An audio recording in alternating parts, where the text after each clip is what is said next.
Hello, everybody. This is Jan Moray and my co-host Mona Duncan for another edition of Greet the Week.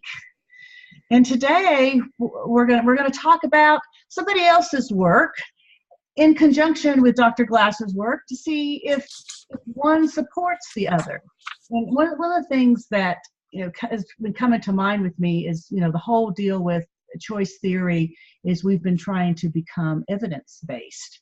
And we were, a big application was sent in to NREP, the organization that determines whether something is evidence-based or not, but they're not being funded anymore, so we're kind of in limbo. But though we were determined to be an evidence, that there was evidence for choice theory, but not all the way to the evidence base. And so I'm kind of looking around to other places in the research that it's evidence supported. That's the word I was looking for, evidence supported. And so I've been looking around at other books that I read, and a lot of times I read them and I say, well, this falls right in line with choice theory, what Dr. Glasser was trying to teach us. So I thought we'd talk about that today and see if Mona and I can figure it out as to whether we really can say that there is evidence to support this. Well, Jan, I love the concept of in the whole is everything, and everything is in the whole. Mm-hmm. Yep. And that it may be seen from different personalities and different points of view. If something is truth, it really is truth. Mm-hmm.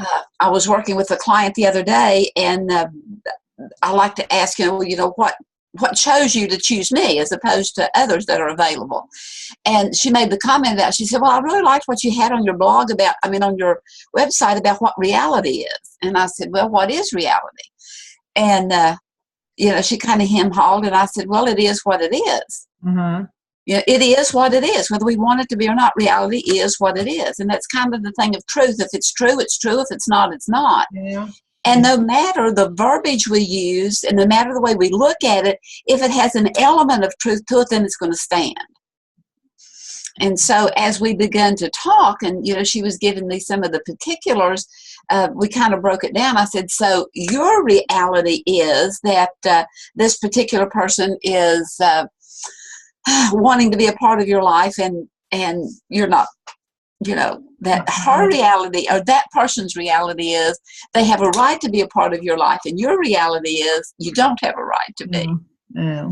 And we have to look at what the reality is, and then so what, now what?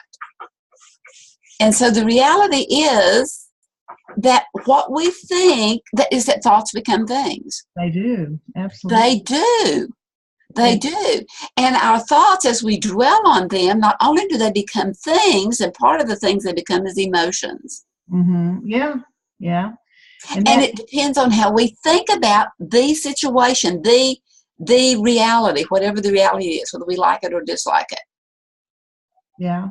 Then what we think about it becomes our emotions until we learn how to kind of detach from, so that we can think from a more reasonable, rational, real point of view rather than being, emotional. Yeah. Sounds like you just described total behavior.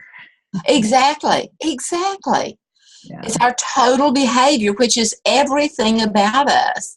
And not only is it the thoughts we think, the actions we take, and the emotions that follow in our physiology, but it includes how this pharmacist within our brain mixes up those concoctions that helps us to be hot or cool, which is now what the marshmallow thing. Go ahead and explain that to. So let me explain to all of us who are not familiar with this book I'm talking about. It's was written by Walter Mischel. The book is called The Marshmallow Test: Mastering Self-Control. And the studies, I think he ran them in the 60s, which would have been about the time that Dr. Glasser was writing reality therapy. So who knows if he had read some of his work or not at the time. And he did this study with 4 to 6 year olds. And he tried to find out what they liked. It wasn't only marshmallows. Some kids liked Oreos or M&Ms, so whatever it was that they liked. But it's become famous as the Marshmallow Test, right? Because everybody or not everybody, but a lot of people can like marshmallows, and there's Well, no branding out there. Going with the Heath brothers, it has a stickiness to it. Yeah. Think of marshmallows. You can get a picture of that. Yeah. So the test was where they would have one marshmallow in front of the child and say, I'm going to have to leave for a few minutes, and if you can sit here and not eat the marshmallow, then when I get back, I'll give you 2 marshmallows. But if you eat the marshmallow while I'm gone, then you won't get any more marshmallows. And so there was no punishment involved. It was a child's choice. And they, some kids ate the marshmallow. Some kids would touch it and squeeze it and smell it. And of course, once you started doing that, then it ended up being eaten. Right, exactly. Taste it. Right. But other kids, were able to resist during the time. And then he followed those children all through adolescence and as young adults. And he was finding that the ones who were able to resist the marshmallow at a very young age did better in life. They were making better choices. They were going to school. They were getting better jobs. So much more research has been done in this area. And so I was kind of comparing back to this whole pleasure versus happiness that Dr. Glasser talks about, where pleasure is not happiness, and pleasure is like the short-term thing. I've got something coming on right now that I have to have. I have to buy this. I have to do this. I have to go with these friends. Where you're not even thinking about future consequences. Whereas other people were able to stop and say, no, I don't think I'm going to do this because it might ruin the relationship with my family or whatever. And so they're going for their longer term happiness instead of the short long term versus instant gratification. Yeah. And so those kind of seem together. Of course, then the whole total behavior thing comes in. And in the book, Mischel talks about, you have to cool the present and heat the future. So being able to look forward to see potential consequences. How might this hurt me? How might this help me? And so you can make a decision about whether you do something instead of just succumbing to whatever your emotions are at the moment. So how do you cool the present and heat up the future? Well, the one thing is to look at the future and see, like for example, they talk about with for financial planning, because a lot of people can't save any money. They get the money and it's burning a hole in their pocket. They got to spend it. But is it can't or don't? Correct. They don't. Kind of goes back to that too. Right. But if they created a picture, because they've got software now that can take your picture and age you 30, 40, 50 years. Right. And if they presented a picture of yourself and say, okay, this is you 30 years down the road. Do you want to have some money for this future you? And they found that, by creating that image in their mind, they were became better savers. So that was how you heat the future, is you create something in the future that can make it be more attractive than, well, maybe I don't need to go get that mocha latte or whatever I feel like having right now, or maybe I won't go out with those friends out drinking because that costs a lot of money to drink and stuff. And so she's trying to stop and think about what am I going to sacrifice later on if I do this right now? How am I going to hurt myself? Okay. Well, I'm seeing a picture in my mind, because we do think in pictures. Mm-hmm. I'm seeing a picture in my mind that if someone that is engaging in activities, let's just say food, that is, already putting on some of the pounds, but and it's really difficult to say no to the aromas and so forth and the pleasures of the moment, that if you age to the future, not only of, what we would look like if we go to the tanning salon every day, as well as keep eating those lattes as in the putting on the weight, does that give a deterrent to what you do today? Well, you have to create that image. You have to put that image in your quality world, right? Where you're thinking about what you want to be in the future and how you want to look. I mean, and so if you aged it where you were, more wrinkled and more heavier, that may be an indication of just go ahead and enjoy everything today, or would that give you the incentive today to begin to realize that today is attached to tomorrow? Well, I guess it depends on how you're creating your thoughts and associated with that picture, because you could definitely create both of those scenarios. Okay. And so does that have anything to do with the cooling or the heating of the thoughts? Well, if you're looking at yourself as being in the future, and I'm all wrinkled and I'm overweight, and I'm thinking, oh, I'm going to get that way anyway. There's nothing I can do. This little thing that I do today is not going to really help me. If those are the thoughts that you have associated with that picture, then you're not heating the future. You're just providing more rationale for why I should go ahead and enjoy life right now, because my future is going to be. So you're just living for the moment. Yes, yes. As opposed to looking for what the rewards are if I have more self-control right here, right now. Yeah. And so when we begin to change those thoughts and those pictures, we can begin to see a difference in the future. Mm-hmm. Yeah.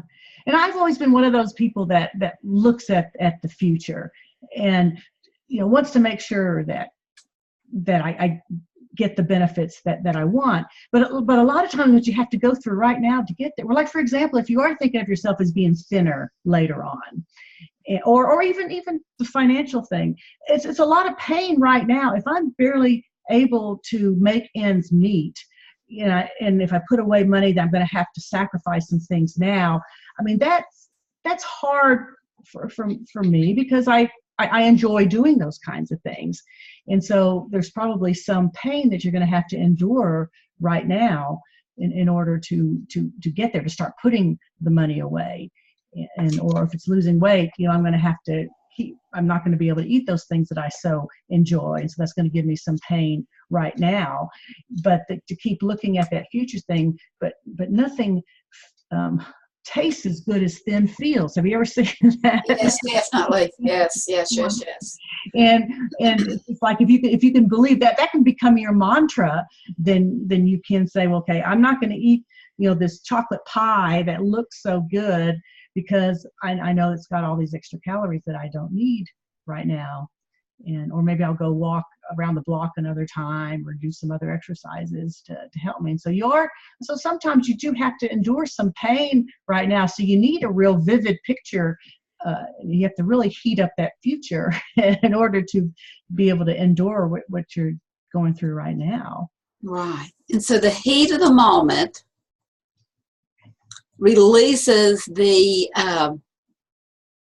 aroma or the joy or whatever that instant gratification would bring. Yeah. Whereas if we cool off this heat of the moment and looking at what the reward of a little bit further down the road brings, then we begin to incorporate into our being the will to wait, the will to meaning. Yeah. We even think about, in the study, when they followed those kids and they found out they were more successful if they were able to offer self-control. You think about people, choosing whether to go to college or not. Because especially if you don't enjoy school and you're not a really good student, it's hard to say, I'm going to go through 4 more years or 6 more years or whatever it's going to take, when I can get a job right now where I'm making some money right now, and then I can go do the things that I want to do, instead of suffering through studying again and having to put out the money to pay for college and all that kind of thing. And so, you're trying to think, okay, so what kind of a career could I have if I go to school, as opposed to this job that I can make money now? Yeah, it's great for me now, but 5-10 years down the road, what? Right. I'm reminded of a little story that I heard about the other day of these kids that were athletic, and they were in school and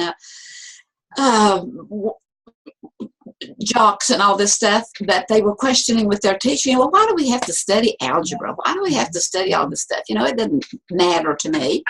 And the teacher, we have a tendency when we know what the future would really hold for us and how much better it could be, that we want to bring that future to right here and, help them to really see it.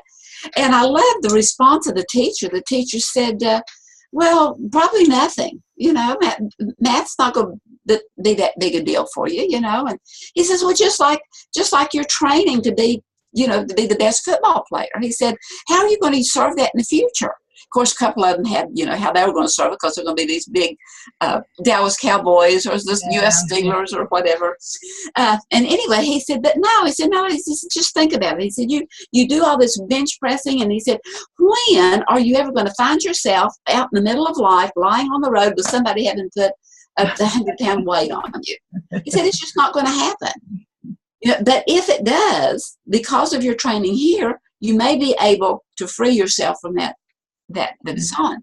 Yeah. And as a matter of fact, this group of kids had just gone down to help with one of the hurricanes that had come in and help people to get out and rescue them and all that. And he talked with them about the fact that their physical prowessness helped them to be able to accomplish something that really helped them to feel good about themselves and the community and help people and all this kind of stuff, And then he equated it to, he said, no, you don't have to learn all that math and algebra, but it just may open some doors for you that would help you learn later in life. Right. And it just turned the whole lot. It heated up their future. It did. No, exactly. That's a great example. It heated up their future. Yeah. And so they became, at least in the moment, a little bit more excited about learning history and and math and English and that kind of stuff, So you may not ever use it, but then again, you may. But then, and you never know when it will be. Right. And then won't you feel good about yourself if you can rely on that to help you through whatever. Right. And it kind of brings us back to realizing how that the more well-rounded we can be. Mm-hmm. There are certain gifts and talents that we have, and you want to focus on them and develop those, but not at the exclusion of developing all the other areas in our life. Yeah. Including relationships as well as academics and fitness and all that kind of stuff. Yeah, the relationship piece is important.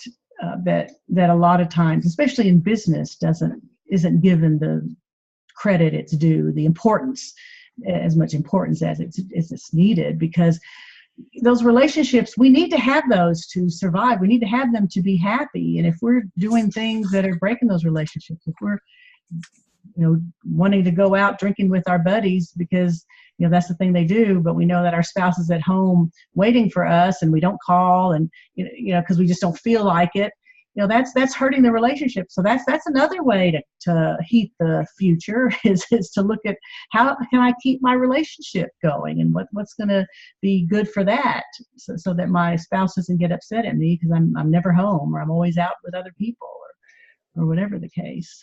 Right. And back to that happiness, the thing is that other people do contribute to our happiness and we to theirs. Yes. But if we expect someone to be our happiness, we've set ourselves up for failure. Well, that's true. Not only have we cooled off the future, we've cooled off the present. We have. Yes. So it's realizing that, you can be both and. You can have the time away with your friends, but not at the exclusion of having time with family. Right. And there's always a balance there because it doesn't mean that I never have fun now. I can't do anything fun right now because I always have to be thinking of the future. It's the time, it's to step back and make that choice as to, okay, have I been going out with my friends too much? And maybe my spouse is getting a little upset. I should decline tonight. But it doesn't mean I never do that. It's all in balance. It's all just to come back to make the choice to do it. Don't just react to whatever whim you have. Stop, like you say, take that pause and step back and think about it and deliberately decide whether it'd be better today if I stay home, if I decline and not do this. But we're not telling people not to have fun today. And then talk with others about it, how to discuss it. Yeah. And sometimes we think, well, I need to confront someone about this. And confronting, I like to call it carefronting. Okay. I care enough about you. Yeah. I care enough about me. I care enough about the situation as a whole that we need to, have a meeting of the minds here, or at least to a degree that we can, and kind of understand and work with. And it doesn't mean that you're there to sever, that you're there to be the all right person or anything and you're all wrong, but it's to kind of look at how that we can work at this for the good of the whole. Mm-hmm. Right. So you're making the choice with some information. You're taking in the information and you're deciding for yourself. Because like you said, we have to make ourselves happy. Nobody else can do that for us. And so maybe there's some time where I just need to. I need to go out and spend a little money or do whatever. And so on the same token, can other people make us miserable? No, they can't make us miserable.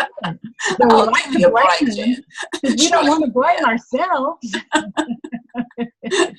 Can they contribute to a miserable situation?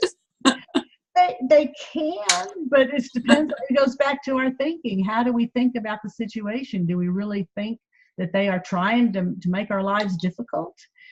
And or we can turn it around and say, wow, they really had a tough time. They're going through a tough time right now. Maybe I'll ask them, what's going on with you? You seem pretty angry today. What's happening? And that helps to cool your emotion right now, because I'm putting the focus on not blaming. I'm not blaming them for it, but maybe there's something they need to talk about.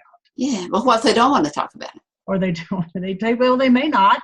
They may not. And then we just keep moving forward. Then you kind of come back to the situation at hand, and this is what we're working on. So how can we work on this? Yeah. This particular time. And you go with people making you mad. Is you think about it. All right, if I'm feeling the anger, and if I decide to act out on this anger and I hurt this person, who am I really hurting? Exactly. Yeah. And the thing of it is can anyone ever really offend us or hurt us without hurting themselves? Right. Yeah. And even though we may want to justify it, that's where we can really get into trouble. Justify. Well, we're just digging our hole, right? Right. We start trying to justify things, and then sometimes we may say things that we know are not right, just to try to cover ourselves and not make us look bad. But, yeah. That goes back to truth, whatever truth is. It just stares at us blaringly, even when we don't want to see it, and try to cover it up and paint it and do whatever we can to it. It's still there, and it just looms largely. Yeah. And so as we can put off that instant gratification of just telling someone exactly what we think, to being more compassionate and considerate and relational within that difficult situation, the better our relationship an hour from now and tomorrow will be with that particular person. Yeah. And I guess that goes into the thing of cooling the present.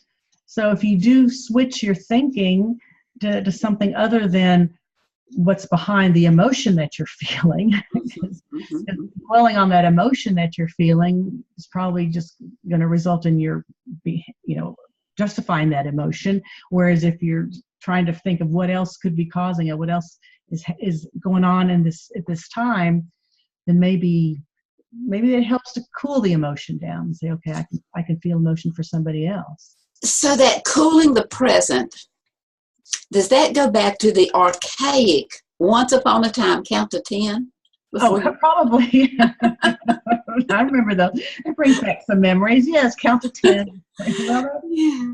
So does that kind of go hand in hand with the fact that in the one is the whole? I mean, if that has been ongoing and passed down from generation to generation from time immortal, no matter how much we're learning through epigenetics and all that other stuff, it's the fact that there was a truth to calming down, cooling off before you heat up.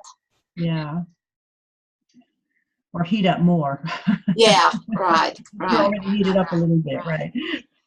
And then when you honestly evaluate that counting to 10 really did help the outcome of this, where if nothing else, my blood pressure didn't go up as much. Yeah. If nothing else, maybe it really didn't lead me to getting fired, whereas if I told them what I really thought might have.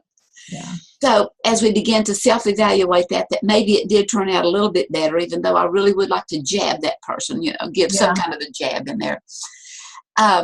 It can warm up tomorrow's encounter with that particularly difficult person. Yeah. Because we're pleased with how we responded in the immediate. Right, and it didn't make the relationship any worse, because you're cooling your emotion and responding in a way that's respectful, and trying to resolve the differences instead of getting real upset and beating up on them or saying some things that really you don't mean. Yeah.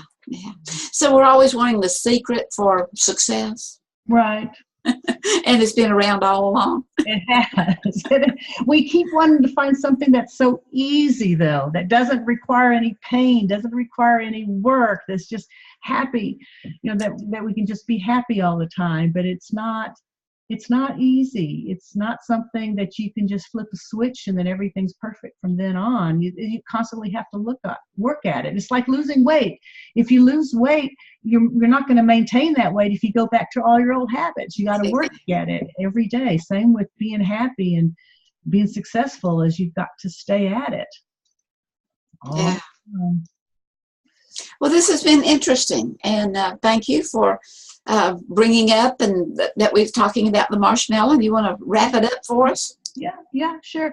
And so I think that the studies that Dr. Mischel did do support, what Dr. Glasser says, and the whole concept of this total behavior, about how we need to stop and think about things, because our thinking and our acting are things that we can control. And if we do change our thinking, if I can cool the future where I'm not really thinking about how gooey and chewy that marshmallow is, then my action will be that I'm not going to eat it, and then maybe I'll end up doing something that's going to be better for me. So I think that Dr. Glasser had a lot of good insight, even though he didn't do the research behind it. There's a lot of good research out there that I believe that will support what he's taught us, and we'll just keep moving forward because it works, right? Well, he did do the research. He didn't research as in it was all documented, but there was an encounter after encounter that proved that this works, this works. Right. And as we anecdotal evidence, where he had a lot of experience that showed that it was true. Right. Thanks for clarifying that. Yeah. And the fact that as we begin to do these things, we can get our own self-evidence based. Right. And we know it works and it feels good to us, but it's kind of nice to see somebody has actually done the research and documented it. So I think it applies here. Yeah. And then we just embrace it because I'm cooling off this passion and warming up my future. That's right. Because my future is really what I want. And it goes back to, do you know what you want? Have you set your goals for yourself? Because if you haven't, then you really don't know what you want in the future. So how can you heat up a future if you don't know what it is? Right. So taking the time to figure out what that is, and to be a better me, be a better person. Yeah. So, all right. Well, thanks everybody. If you've got any comments on this, please feel free to comment wherever you see this video, and we'd be more than happy to respond to you. And otherwise, we'll see you next week. Yeah, we appreciate your input. Okay. Yes. Thank you.